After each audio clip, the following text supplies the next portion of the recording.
കൃപാസനം, കൃപകളുടെ വാസസ്ഥലം, വാഗ്ദാന പേടകം, മരിയൻ ഉടമ്പടി, കൃപാസന പത്രം.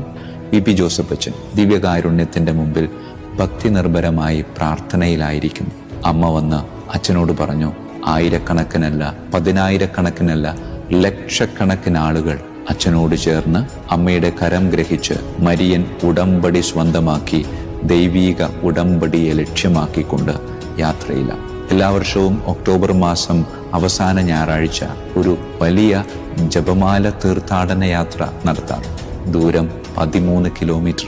പ്രിയമുള്ളവരെ, അതിൽ പങ്കെടുക്കുന്നവരുടെ എണ്ണം എന്ന് പറയുന്നത് 3 ലക്ഷത്തിലും അധികമാണ്. അങ്ങനെയെങ്കിൽ 3 ലക്ഷം വ്യക്തികൾ 10 ജപമാല വെച്ച് ഒന്നെണ്ണി നോക്കി. അവിടെ നിലനിൽക്കുന്ന മരിയൻ ഉടമ്പടി, കൃപാസന പത്രത്തിന്റെ വിതരണം, ഇവയുമായൊക്കെ ബന്ധപ്പെട്ട് ഒരുപാട് അസ്വസ്ഥതകൾ നാം കേട്ടിട്ടുണ്ട്. ഒരുപാട് ഒറ്റപ്പെടലിന്റെ ദുരനുഭവം